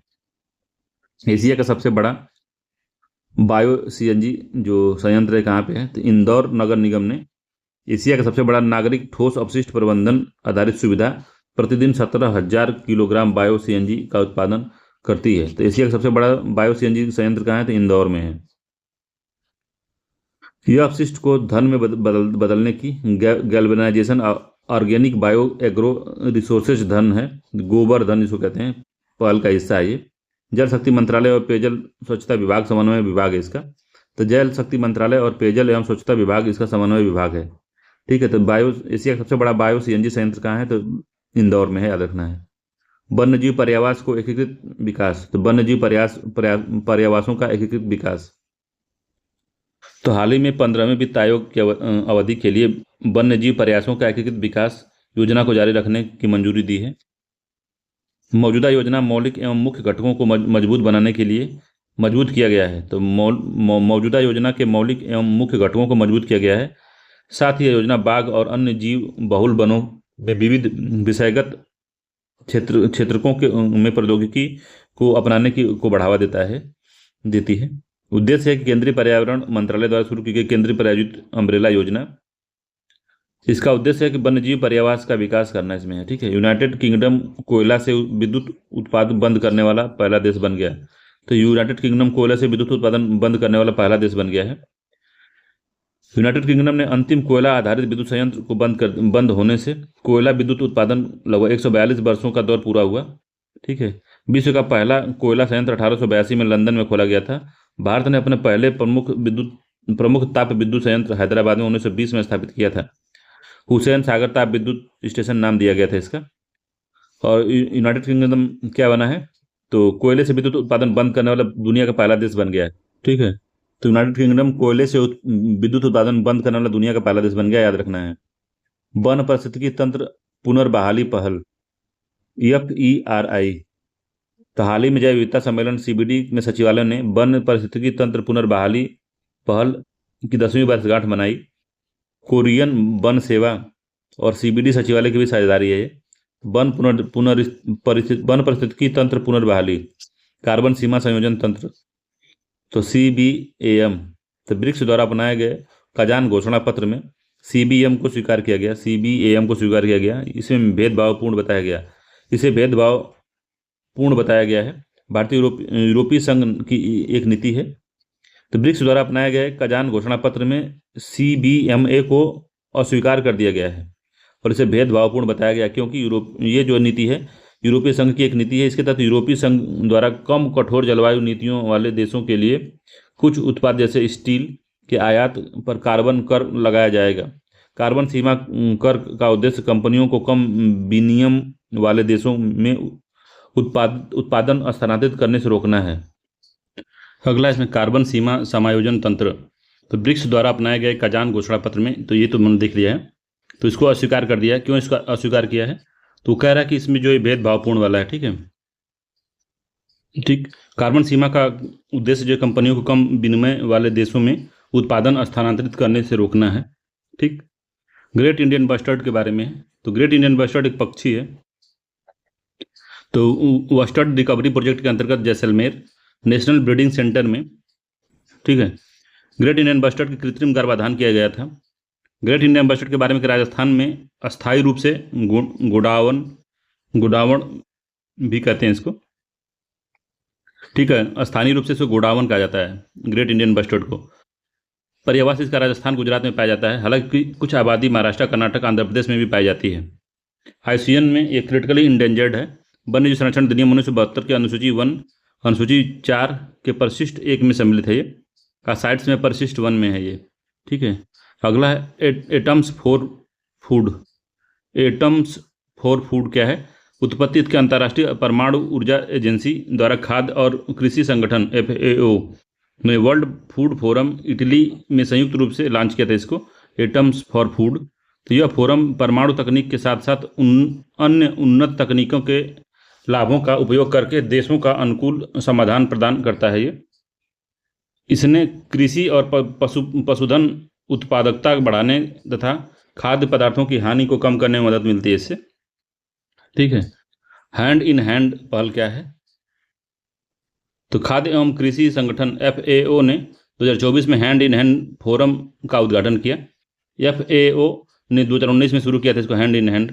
ठीक है, FAO ने 2024 में हैंड इन हैंड फोरम का उद्घाटन किया था, जो कि FAO ने 2019 में शुरू किया था इसको। ठीक है, गरीबी उन्मूलन SDG 1, भुखमरी एवं कुपोषण को समाप्त करना SDG 2 और असमानताओं को कम करना SDG 10 के माध्यम से कृषि खाद्य प्रणाली में परिवर्तन को गति देने के लिए राष्ट्रीय स्तर पर संचालित महत्वाकांक्षी कार्यक्रम का समर्थन करता है ये। 72 देश इसमें है, भारत सदस्य नहीं है इसका। हैंड टू हैंड का भारत सदस्य नहीं है, याद रखना है। 72 देश शामिल है और भारत इसमें नहीं है। Global framework on chemical fund, तो केमिकल्स फंड है, तो global framework on chemicals fund, तो CFC फंड ने रासायनिक और अपशिष्ट के सुरक्षित एवं सतत प्रबंधन को लक्षित करने के लिए अपना पहला प्रोजेक्ट लॉन्च किया। फंड की स्थापना 2023 में वान जर्मनी में रसायन प्रबंधन और 5 अंतर्राष्ट्रीय सम्मेलन के दौरान की गई थी। GFC मौजूदा वित्तीय तंत्रों जैसे वैश्विक पर्यावरण सुविधा आदि, जैव विविधता और जलवायु परिवर्तन कार्रवाई का समर्थन करने वाला एक फंड है। ठीक है, तो CGF या ग्लोबल फंड फॉर केमिकल, रसायनों और अपशिष्ट के सुरक्षित एवं सतत प्रबंधन के लक्षित करने के लिए यह प्रोजेक्ट लॉन्च किया गया था 2023 में। वान जर्मनी में इसका हुआ था स्थापना। ठीक है, CFC फंड के बारे में है कि यह एक बहुक्षेत्रक समझौता है। इसके तहत 28 लक्ष्यों का एक सेट तैयार किया गया है। इसका उद्देश्य रसायन के अवैध व्यापार को रोक लगाना तथा 2035 तक कृषि में अत्यधिक खतरनाक कीटनाशकों को उपयोग को खत्म करना इसका लक्ष्य रखा गया है। ठीक है, भारतीय जंगली गधा, गुजरात वन विभाग ने 10वीं बार भारतीय जंगली गधे की आबादी का सर्वेक्षण किया। भारतीय जंगली गधे की आबादी 26.14% की वृद्धि दर्ज की गई है, धातु है कि 2020 में इसकी आबादी 6082 थी, जो 2024 में 7672 हो गई है। जंगली गधे या इक्कस हेमियोनर खुर के बारे में क्या है, तो इसके बारे में यह है कि यह एशियाई जंगली गधे की 5 उपप्रजातियों में से एक है। घुड़खुर भी कहते हैं इसको, घुड़खुर। पर्यावास इसका उत्तर पश्चिमी भारतीय उपमहाद्वीप का शुष्क क्षेत्र, वर्तमान में केवल गुजरात के लिटिल रणकच्छ तक ये सीमित है। IUCN की लाल सूची में नियर थ्रेटेंड है। वन्य जीव संरक्षण अधिनियम 1972 की सूची में सूची 1 में ये सूचीबद्ध किया गया और साइट्स के परिशिष्ट 1 में इसको रखा गया है। ठीक है, तो कहाँ पे है, तो गुजरात के वन विभाग ने इसमें, गुजरात में पाया जाता है ये। ठीक है, रेड पांडा एलूरस फुल्गेस, रेड पांडा के बारे में है। तो दार्जिलिंग में पद्माजा नायडू हिमालयन चिड़ियाघर के रेड पांडा कार्यक्रम को WAZA वर्ल्ड एसोसिएशन ऑफ जू एंड फोरम जो संरक्षण पुरस्कार 2024 के लिए फाइनल लिस्ट में चुना गया है इसको। पद्मा नायडू हिमालयन चिड़ियाघर दार्जिलिंग में है, पश्चिम बंगाल में। ठीक है, पद्माजा नायडू हिमालय चिड़ियाघर। रेड पांडा यह सिक्किम राज्य का पशु या स्टेट एनिमल है। प्राप्ति क्षेत्र है भारत में सिक्किम, पश्चिम बंगाल, मेघालय, अरुणाचल प्रदेश, नेपाल, भूटान, म्यांमार, चीन में पाया जाता है। IUCN में एंडेंजर्ड है और WPA 1972 की सूची 1 में सूचीबद्ध किया गया है, अनुसूची 1 में। करैकल क्या है, तो करैकल जो है गुजरात के कच्छ के चाड़वा राखल क्षेत्र में करैकल प्रजनन एवं संरक्षण केंद्र स्थापित करेगा। करैकल मध्य आकार की जंगली बिल्ली है। विशेषता की यह एकांत प्रिय और रात्रि चर प्राणी है। अपने फुर्तीलेपन और एक नियत ऊंचाई तक उड़ते पक्षियों को पकड़ने की क्षमता रखती है ये। इसका प्रसार अफ्रीका, मध्य एशिया, पाकिस्तान, भारत के शुष्क क्षेत्रों, राजस्थान, गुजरात, मध्य प्रदेश में पाया जाता है। और ये लिस्ट का अनुसार है, मतलब कि खतरा नहीं है इसको। और वन्य जीव जो संरक्षण अधिनियम 1972 की सूची 1 में सूचीबद्ध किया गया है इसको। हिम तेंदुआ के बारे में, तो हिम तेंदुआ जो है अंतर्राष्ट्रीय हिम तेंदुआ दिवस 23 अक्टूबर को मनाया जाता है। हिम तेंदुआ के बारे में, तो इसका जो मध्य और दक्षिण एशिया के पर्वतीय क्षेत्र, इसमें भारत सहित 12 देश शामिल हैं जहाँ प्राकृतिक रूप से हिम तेंदुआ पाए जाते हैं।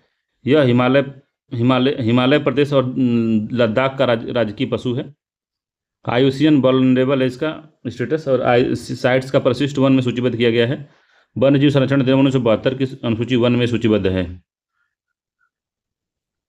अगला है हलारी नस्ल का गधा। तो हलारी नस्ल के गधे बुद्धिमान पशु माने जाते हैं। इंसानों के साथ विनम्र व्यवहार के लिए जाना जाता है। यह सामान ढोने में भी इंसान के काम आते हैं।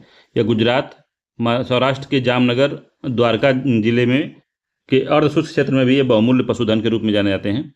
पिग्मी हॉक या पार्क्यूला सल्वानिया, तो कैप्टिव परिवेश में जन्मे 9 पिग्मी हॉक को असम के मानस राष्ट्रीय उद्यान में छोड़ा गया। परिवास झाड़ियों और पेड़ों वाली ऊंची और घनी घास भूमि में प्राप्त होते हैं। ये वनस्पतियों के गुबदाकार घोंसले में बनाते हैं। प्राप्ति असम के मानस राष्ट्रीय उद्यान बरनाड़ी वन्यजीव अभयारण्य में ये हैं। विशेषता दुनिया की सबसे छोटी और दुर्लभ जंगली सुअर है ये। ठीक है, पिग्मी हॉक जो है जंगली सुअर है, दुर्लभ जंगली सुअर है, दुनिया सबसे छोटी है। IUCN की रेड लिस्ट में एंडेंजर्ड है और वन्यजीव संरक्षण अधिनियम की अनुसूची 1 में शामिल है। ग्रीन डिजिटल एक्शन GDA क्या है, तो ग्रीन डिजिटल एक्शन GDA पर घोषणा को UNFCCC COP 29 में अपनाया गया। ग्रीन डिजिटल एक्शन GDA की शुरुआत COP28 दुबई 2023 में अंतर्राष्ट्रीय दूरसंचार संघ IUTO द्वारा अन्य सरकारी और सिविल सोसाइटी के संगठनों के साथ मिलकर की गई। इसका वैश्विक डिजिटल समुदाय को व्यावहारिक समाधान विकसित करने, सभी उद्योगों में जलवायु समर्थन को बढ़ावा देने, निगरानी करने और रिपोर्टिंग के लिए रूपरेखा तैयार करने के लिए इसको एकजुट करना है। ठीक है, अगला 70 है कि औद्योगिक डीकार्बोनाइजेशन हेतु ग्लोबल मैच मेकिंग प्लेटफॉर्म की शुरुआत की गई है।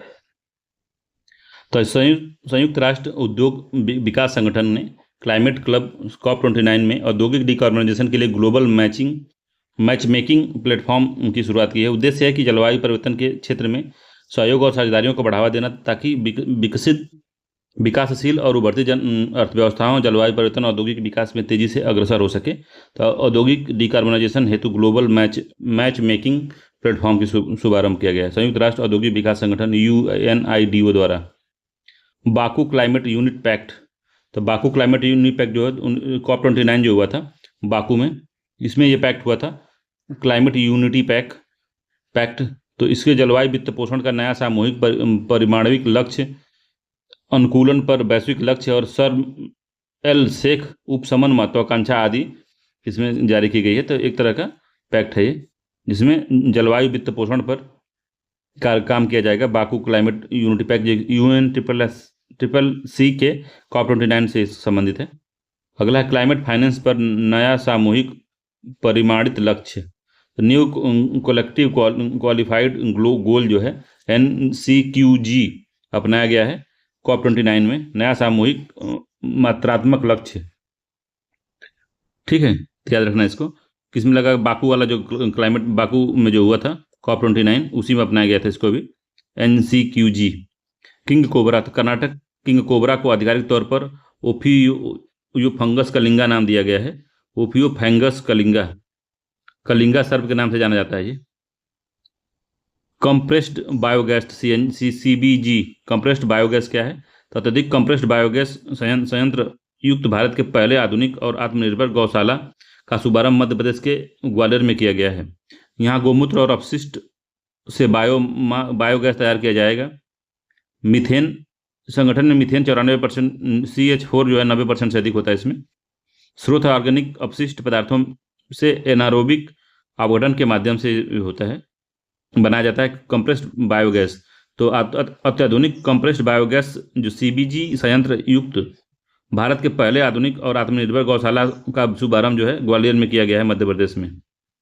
ठीक है, ग्लोबल एनर्जी एफिशिएंसी अलायंस, तो COP29 में अजरबैजान में जो हुआ है ग्लोबल एनर्जी एफिशिएंसी अलायंस का शुभारंभ किया गया। उसका उद्देश्य है 2030 तक वैश्विक ऊर्जा स्तर पर ऊर्जा दर को दोगुना करने, तो 2030 तक वैश्विक ऊर्जा दक्षता दर को दोगुना करने और उत्सर्जन में व्यापक कमी में योगदान करना। यह रणनीतिक सार्वजनिक निजी भागीदारी को प्रोत्साहित करने और ऊर्जा दक्षता पहलों में निवेश को बढ़ावा देने की दिशा में कार्य कर रहा है।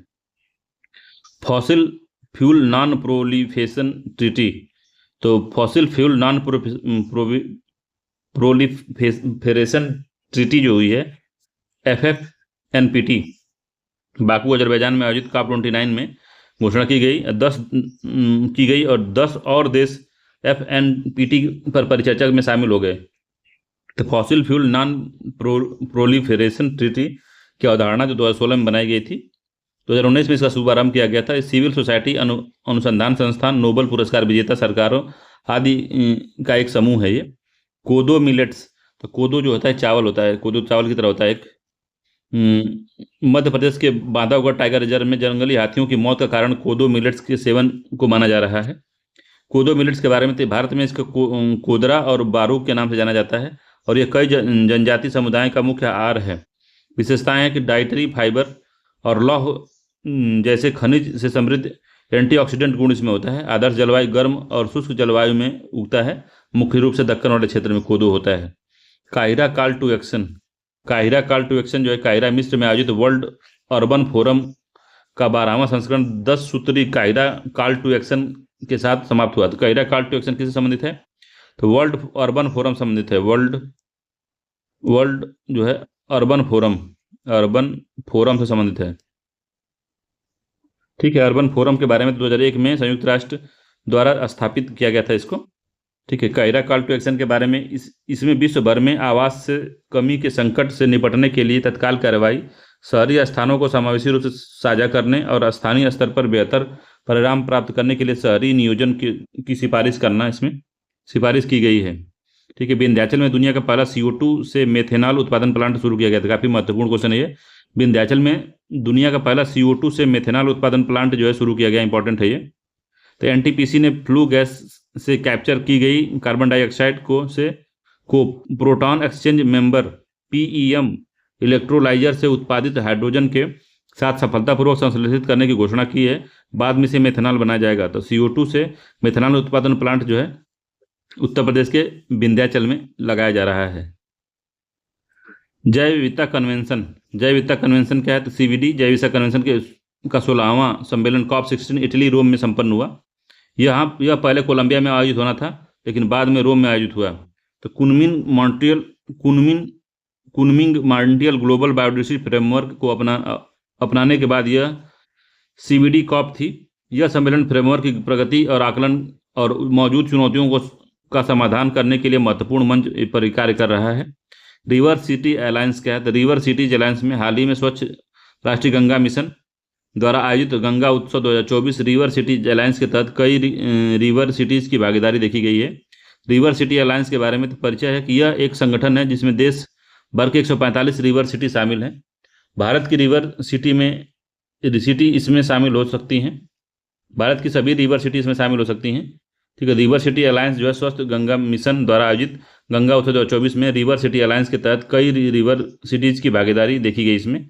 तो रिवर सिटी अलायंस के बारे में, यह एक संगठन है जिसमें देश भर के 145 रिवर सिटी शामिल हैं। भारत की सभी रिवर सिटी इसमें शामिल हो सकती हैं। उद्देश्य नदी अनुकूल शहरी नियोजन के माध्यम से स्वस्थ शहरी नदियों को बढ़ावा देना, जल आपूर्ति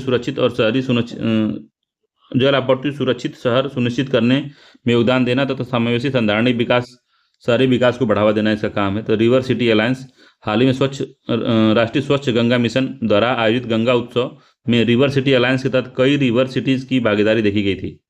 ठीक है। यह एक संगठन है जिसमें देश भर के 145 रिवर शामिल हैं। पीस दी नेचर गठबंधन, piece with nature.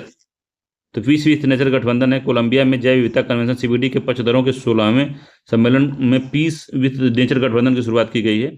Piece with nature गठबंधन के बारे में, इस गठबंधन में 4 महाद्वीप देश शामिल हैं जिसमें मैक्सिको, स्वीडन, युगांडा और चिली। एशिया प्रशांत क्षेत्र में का कोई देश इसमें शामिल नहीं है। यह गठबंधन उन देशों के लिए खुला है जो प्रकृति के साथ मानवता के संबंध को बदलने के लिए निर्धारित सिद्धांतों को मानते हैं। ठीक है। तो जैव विविधता कन्वेंशन जो है कहाँ हुआ? COP16 इटली, रोम में हुआ भाई।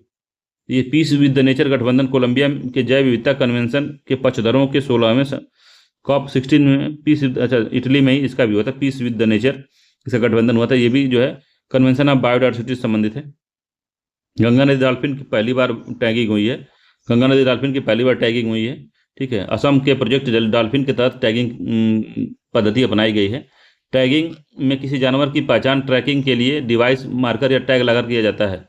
रिवर डॉल्फिन टैगिंग पहल के बारे में, तो उद्देश्य है कि विशेष खंडित नदी प्रणालियों में रिवर डॉल्फिन के आने जाने के पैटर्न और विस्तार क्षेत्र, प्राप्ति क्षेत्र और पर्यावास के उपयोग को समझने में मदद करेगा। ये केंद्रीय पर्यावरण और वन और जलवायु परिवर्तन मंत्रालय ने आयोजित किया था इसको, और इसमें world life institute of India के सहयोग से असम वन विभाग द्वारा इसको लागू किया गया है।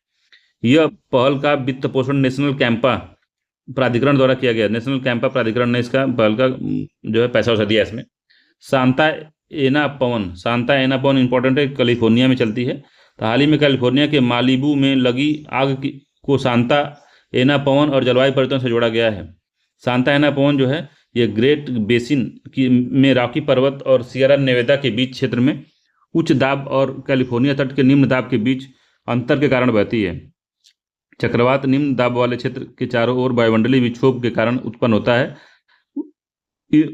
उनकी जो विशेषता तेज और अक्सर विनाशकारी वायु परिसंचरण है। उष्णकटिबंधीय विक्षोभ चीड़ो दक्षिण पूर्वी हिंद महासागर बेसिन से विकसित हुआ है। अगला है वायु गुणवत्ता डैशबोर्ड। तो अंतर्राष्ट्रीय एकीकृत पर्वतीय विकास केंद्र ने एक वायु गुणवत्ता डैशबोर्ड लॉन्च किया है। ठीक है। ये जमीनी सेंटर डेटा को सैटेलाइट इमेजरी के साथ मिलाकर स्थानीय, उप क्षेत्रीय और क्षेत्रीय स्तरों पर वायु प्रदूषण का एक व्यापक दृश्य प्रदान करेगा। चक्रवात फेगल। तो IMD ने केरल और तमिलनाडु के कई जिलों के लिए चक्रवात फेगल के अवशिष्ट प्रभाव के कारण रेड और ऑरेंज अलर्ट जारी किया है। चक्रवात फेगल उष्णकटिबंधीय तूफान है। चक्रवात हवा की एक व्यापारिक प्रणाली है जो कम दबाव के क्षेत्र के केंद्र के चारों ओर घूमती है। ठीक है। NDMA चक्रवातों को व्यापक रूप से 2 श्रेणी में वर्गीकृत करता है, अति उष्णकटिबंधीय चक्रवात और उष्णकटिबंधीय चक्रवात। उष्णकटिबंधीय क्षेत्र से बाहर होते हैं। अति उष्णकटिबंधीय चक्रवात जो होते हैं, अति उष्णकटिबंधीय चक्रवात ये उष्णकटिबंधीय क्षेत्र से बाहर होते हैं, और उष्णकटिबंधीय चक्रवात मकर रेखा और कर्क रेखा के बीच में विकसित होते हैं, और पृथ्वी पर सबसे विनाशकारी तूफान इसी में शामिल होते हैं, उष्णकटिबंधीय चक्रवात में। ठीक है। चक्रवात चेतावनी के लिए IMD की कलर कोडिंग में और चक्रवात पूर्व जो निगरानी येलो, चक्रवात अलर्ट ऑरेंज और चक्रवात चेतावनी रेड है। ठीक है। राष्ट्रीय प्लास्टिक अपशिष्ट रिपोर्टिंग पोर्टल, पर्यावरण मंत्रालय ने राष्ट्रीय प्लास्टिक अपशिष्ट रिपोर्टिंग पोर्टल को विश्व पर्यावरण दिवस 2025 की पूर्व संध्या पर लॉन्च किया। तो राष्ट्रीय प्लास्टिक अपशिष्ट रिपोर्टिंग पोर्टल में व्यापक अपशिष्ट ट्रैकिंग की जाएगी, देशव्यापी डाटा एक्सेस किया जाएगा इससे। ठीक है। एवी लिस्ट क्या है? तो एवी लिस्ट जो है पक्षी प्रजाति की पहली ऐसी एकीकृत वैश्विक चेकलिस्ट है। एवी लिस्ट, एवियन लिस्ट जो मान लो कह सकते हैं इसको, शॉर्ट फॉर्म है एवियन लिस्ट का। तो वैश्विक चेकलिस्ट है जो प्रभावी पक्षी संरक्षण में मदद करेगा। यह अंतर्राष्ट्रीय पक्षी विज्ञान समिति IOC क्लाइमेट सूची को प्रतिस्थापित करेगा और इसे हर साल अपडेट किया जाएगा। ठीक है। अगला है doomsday fish oarfish. Doomsday fish क्या है? तो एक ओरफिश है जिसे डूम्सडे मछली के नाम से भी जाना जाता है। हाल ही में तमिलनाडु के तट पर मछुआरों द्वारा पकड़ी गई डूम्सडे मछली जो है असामान्य रूप से बड़ी और अजीब दिखने वाली मछली है, जो अपने विशिष्ट रूप से लंबी रिबन जैसी शरीर की आकृति के लिए जानी जाती है। यह आकृति इसे पूरे पानी में बिना ध्यान आकर्षित किए तैरने में सक्षम बनाती है। 2025 में मगरमच्छ संरक्षण परियोजना के 50 वर्ष पूरे हो गए। तो विश्व मगरमच्छ दिवस 17 जून की पूर्व संध्या पर मगरमच्छ संरक्षण परियोजना के 50 वर्ष मना रहा है। मगरमच्छ संरक्षण परियोजना जो है, परियोजना की शुरुआत 1 अप्रैल 1975 को HR words fisheries HR bustard की सिफारिश पर आधारित मगरमच्छ संरक्षण योजना को औपचारिक रूप से विभिन्न राज्यों में शुरू किया गया था। उद्देश्य मगरमच्छ के प्राकृतिक आवासों की रक्षा करना,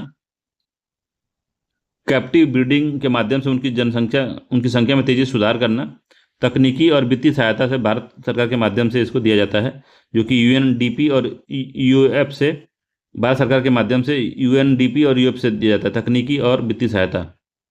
इसमें UNDP और FAO शामिल हैं। टार्डीग्रेड्स क्या होते हैं भाई? तो टार्डीग्रेड्स के बारे में तो विशेषतः यह आधा किलोमीटर लंबा 8 पैरों वाला खंडित सूक्ष्म जीव है। यह भारतीय अंतरिक्ष यात्री शुभम शुक्ला का एक प्रयोग के लिए टार्डिग्रेड्स को अंतर्राष्ट्रीय स्टेशन में ले जाया गया था। टार्डीग्रेड्स को अंतर्राष्ट्रीय अंतरिक्ष स्टेशन पर ले जाया गया था। ठीक है। वाटर बियर या मास पिगलेट भी कहते हैं इसको। अत्यधिक कठोर, यह क्रायोबायोसिस, दबाव, विकिरण आदि के माध्यम से अत्यधिक गर्म और ठंडे तापमान में स्तर को सहन कर सकता है और दुनिया भर में पाया जाता है ये। ठीक है। अगला है पर्यावरण और जलवायु परिवर्तन मंत्रालय ने द्वारा भारत वन रिपोर्ट 2023 जारी की गई है। तो IFR ये जो है भारतीय वन रिपोर्ट, भारतीय वन सर्वेक्षण और पर्यावरण मंत्रालय का एक द्विवार्षिक प्रकाशन है। पहली बार 1987 में इसको प्रकाशित किया गया था। 2023 में 18वीं है। 1887 में आया था, 1987 में आया था और ये 2023 में 18वीं है। ठीक है। कुल वन क्षेत्र जो इसमें 2021 में 24.62 था की तुलना में 25.17% बढ़ा है और 21.76 से वन इस समय 3.46 इसमें वृक्ष आवरण शामिल है। तो कुल वन और वृक्ष आवरण 2024 के आकलन 24.62 की तुलना में 25.17 तक बढ़ गया है। परसेंट नहीं, देखिए पहले 24.62 था, अब ये 25.17 बढ़ गया है। ठीक है। इसमें 21.76 वन है और 3.41 जो है वृक्ष है। तो वन याद रखिएगा 21.76, वृक्ष 3.41 है। शीर्ष 3 क्षेत्रफल द्वारा मध्य प्रदेश में, अरुणाचल प्रदेश में, छत्तीसगढ़ में। 3 राज्य परसेंटेज में लक्षद्वीप 91.33%, मिजोरम 85% और अंडमान निकोबार 81%। 91% लक्षद्वीप है, मिजोरम 85% है और अंडमान निकोबार 81% है। ठीक है, याद रखना है। अधिकतम वृद्धि छत्तीसगढ़, उत्तर प्रदेश और उड़ीसा और राजस्थान में देखी गई है। अधिकतम वृद्धि जो देखी गई है छत्तीसगढ़, उत्तर प्रदेश, उड़ीसा और राजस्थान में। ठीक है। 19 राज्य और केंद्र शासित प्रदेशों में 33% से अधिक क्षेत्र वन आवरण है। तो 19% राज्यों में और केंद्र शासित प्रदेशों में 33% से अधिक क्षेत्र वन आवरण है, जिसमें से 8 राज्य केंद्र शासित प्रदेश मिजोरम, लक्षद्वीप, अंडमान निकोबार द्वीप समूह, अरुणाचल प्रदेश, नागालैंड, मेघालय, त्रिपुरा, मणिपुर में 75% अधिक वन आवरण है। राष्ट्रीय वन नीति 1988 के कुल भू क्षेत्र से कम 1/3 हिस्से पर राष्ट्रीय लक्ष्य के रूप में वन वृक्ष आवरण प्रदान की गई है। तो मतलब कि 33% जो है कम से कम जो है वन वृक्ष होना चाहिए किसी भी राज्य में। ठीक है। मैग्रोव आकार में, देश के कुल मैग्रोव आकार में 4,992 किलोमीटर स्क्वायर 2021 की तुलना में 7.43 किलोमीटर की कमी आई है, इंपॉर्टेंट है, कमी आई है। गुजरात में कमी देखी गई है, जबकि आंध्र प्रदेश में और महाराष्ट्र में वृद्धि देखी गई है। तो गुजरात में कमी हुई है और आंध्र प्रदेश और महाराष्ट्र में वृद्धि हुई है। राष्ट्रीय स्तर पर निर्धारित योगदान के तहत कार्बन स्टॉक 30.43 बिलियन CO2 समतुल्य तक पहुंच गया है, जो दर्शाता है कि भारत में 2005 की तुलना में 2.29 बिलियन टन अतिरिक्त कार्बन सिंक हासिल किया है, जबकि 2030 तक इसे 2.5 से 3.0 बिलियन टन रखने के अनुमान है।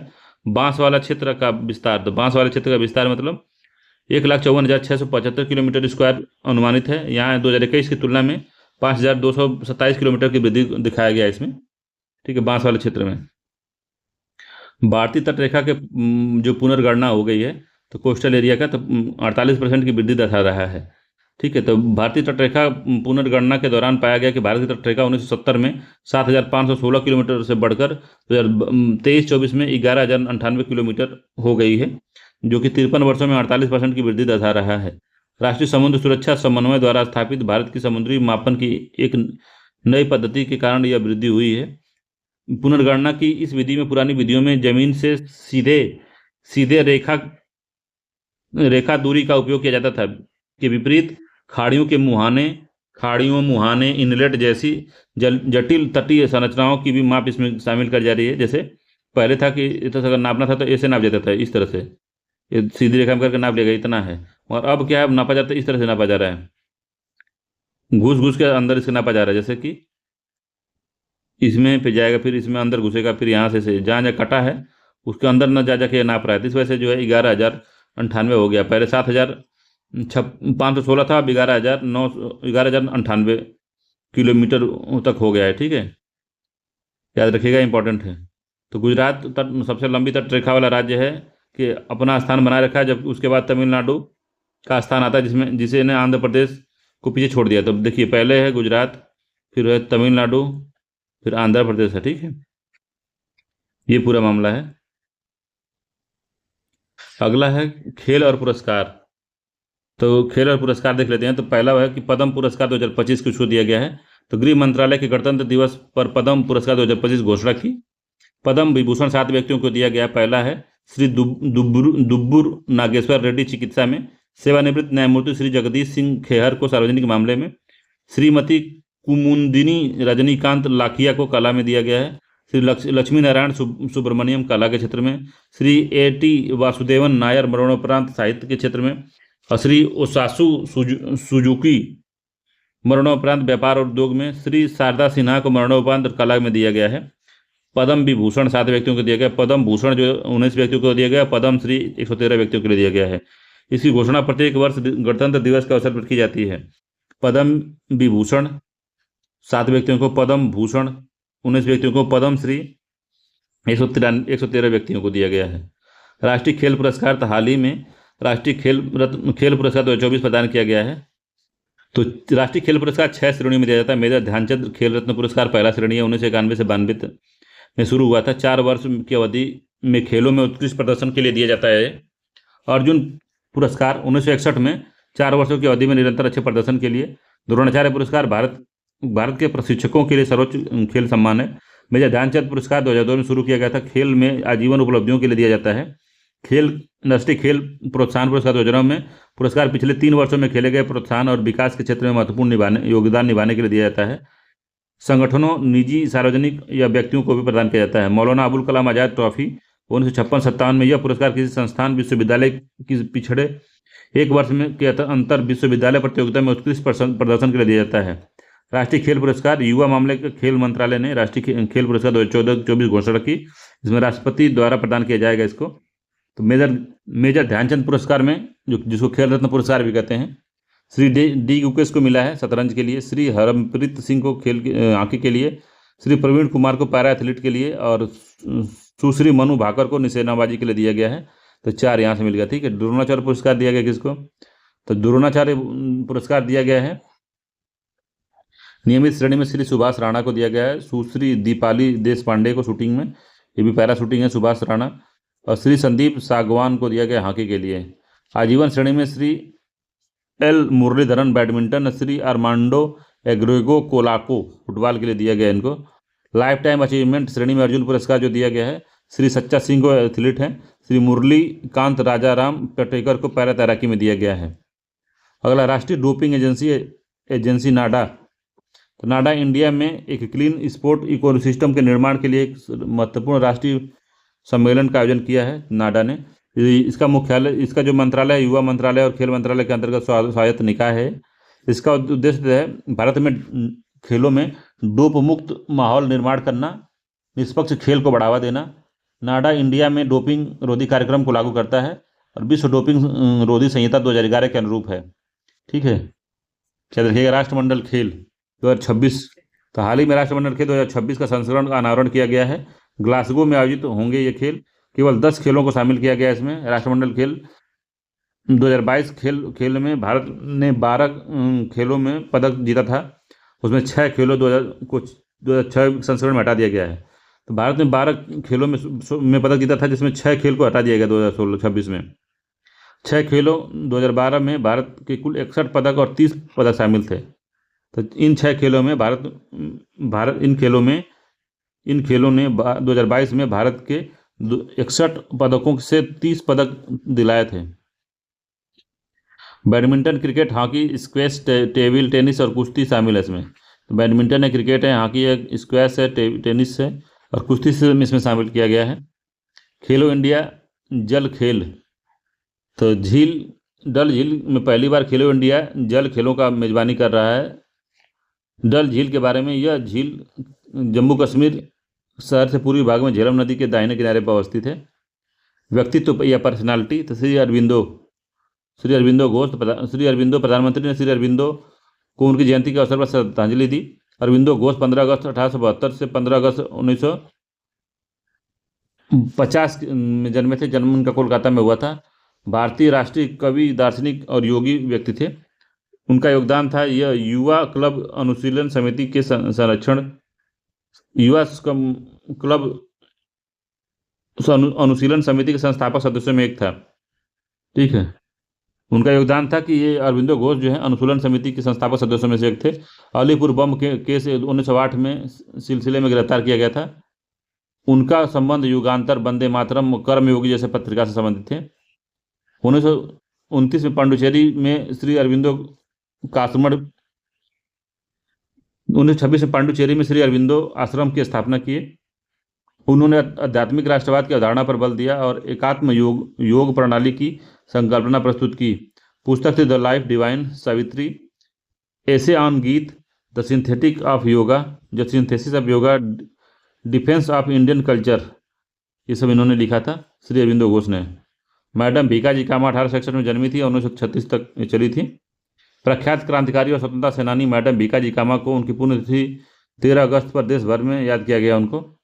तो मैडम भीकाजी कामा के जो कार्य जो है क्या हैं, तो वे एक आदर्श क्रांतिकारी थी। उन्होंने गुजरात राज्य के निवसारी जिले में थे। मैडम जी भीकाजी कामा एक आदर्श क्रांतिकारी थी। उनका जो संबंध गुजरात राज्य के नवसारी जिले से था। विदेश में भारतीय स्वतंत्रता की प्रबल समर्थक थी। भारतीय क्रांति की जननी मानी जाती हैं ये।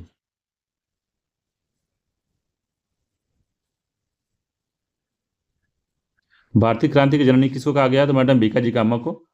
स्वतंत्रता में योगदान था कि स्वतंत्रता आंदोलन के प्रचार प्रसार के लिए वंदे मातरम पत्रिका का पेरिस में संस्करण किया तथा अंतर्राष्ट्रीय स्तर पर समर्थन हासिल किया। 1905 में पेरिस इंडिया सोसाइटी की स्थापना की और इस संगठन को भारत मंडल के नाम से जाना जाता है। ठीक है, पेरिस इंडियन सोसाइटी को भारत मंडल के नाम से जाना जाता है। 22 अगस्त 1907 में 22 अगस्त 1907 को उन्होंने स्टटगार्ड जर्मनी में पहली बार विदेशी धरती पर भारतीय ध्वज को फहराया गया झंडा कामा और श्यामजी कृष्ण वर्मा द्वारा संयुक्त रूप से डिजाइन किया गया था। मूल्य था कि दृढ़ विश्वास, साहस, सत्यनिष्ठा,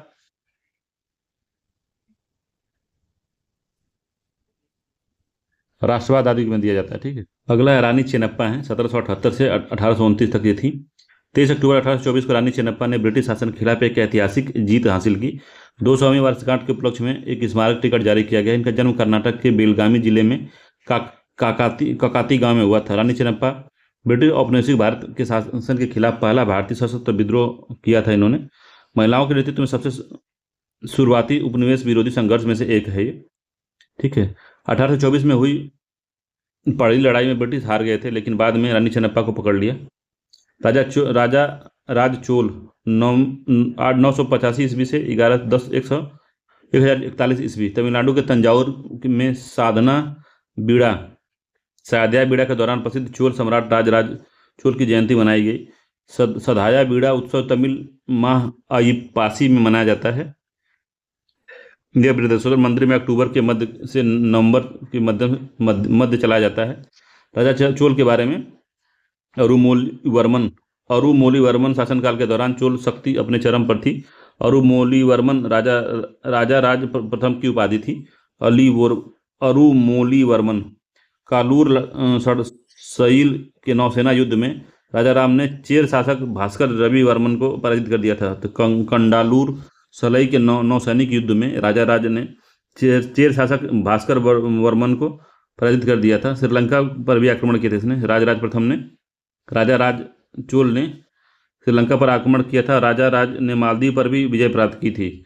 1010 में तंजौर में प्रसिद्ध राजराजेश्वर बृहद मंदिर का निर्माण करवाया था। अशफाक उल्लाह खां जो स्वतंत्रता सेनानी है हमारे, उनकी जयंती दी गई। जन्म उनका 1900 में उत्तर प्रदेश के शाहजहांपुर में हुआ था। योगदान था राम प्रसाद बिस्मिल, सचिंद्र सन्याल, सचिंद्र नाथ बख्शी, जोगेंद्र चटर्जी के साथ मिलकर 1924 में हिंदुस्तान रिपब्लिक एसोसिएशन की स्थापना की थी और काकोरी कांड 1925 में भाग लिया था। उन्होंने राम प्रसाद बिस्मिल, राजेंद्र लाड़ी और रोशन सिंह के साथ फांसी की सजा सुनाई गई थी। राजोभी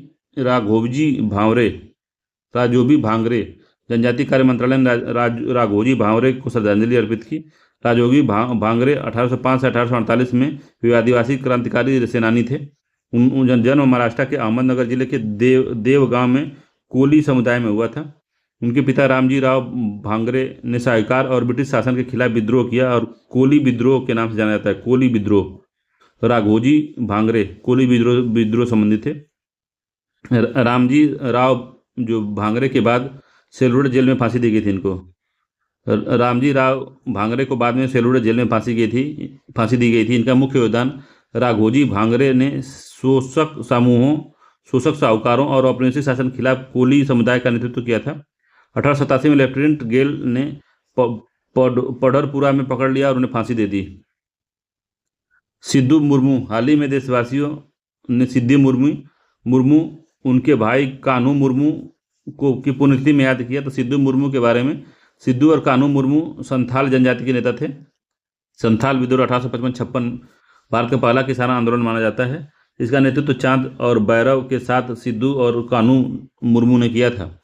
संथाल विद्रोह का उद्देश्य दमनकारी दीकुओं यानी बाहरी लोगों जैसे अंग्रेज, साहूकार आदि के संथाल क्षेत्र से मुक्त कराना था। संथाल परगना टेनेंसी एक्ट जो आया था, संथाल परगना टेनेंसी एक्ट जो था, यह कानून संथाल विद्रोह के बाद पारित हुआ गया था। अधिकांश अधिनियम के माध्यम से संथालों की भूमि को बाहरी समुदायों के लोग को खरीदने और हड़पने के लिए प्रतिबंधित कर दिया गया था। उपलब्धि झारखंड के सिद्धू कान्हू के बलिदान को याद करते हुए हूल दिवस 30 जून को मनाया जाता है। हूल दिवस जो है हूल दिवस 30 जून को मनाया जाता है। हूल दिवस। अगला है पिंगली वेंकैया। प्रधानमंत्री ने पिंगली वेंकैया को उनकी जयंती 2 अगस्त को श्रद्धांजलि अर्पित की। पिंगली वेंकैया 1876 से 1963 के बारे में, वो उनका जन्म आंध्र प्रदेश के कृष्णा जिले में हुआ था। स्वतंत्रता सेनानी और गांधीवादी सिद्धांत में विश्वास करते थे। उनका योगदान जो था, महात्मा गांधी के अनुरोध पर भारतीय राष्ट्रीय ध्वज का डिजाइन उन्होंने तैयार किया था। भारतीय राष्ट्रीय ध्वज का जो डिजाइन था पिंगली वेंकैया ने बनाया था। आंग्ल बोअर युद्ध 1899 से 1902 के दौरान दक्षिण अफ्रीका में ब्रिटिश सेना में एक सैनिक के रूप में कार्य किया था उन्होंने स्वदेशी आंदोलन में भाग लिया। महात्मा गांधी के नेतृत्व में चलाए गए कई आंदोलनों में भाग लिया।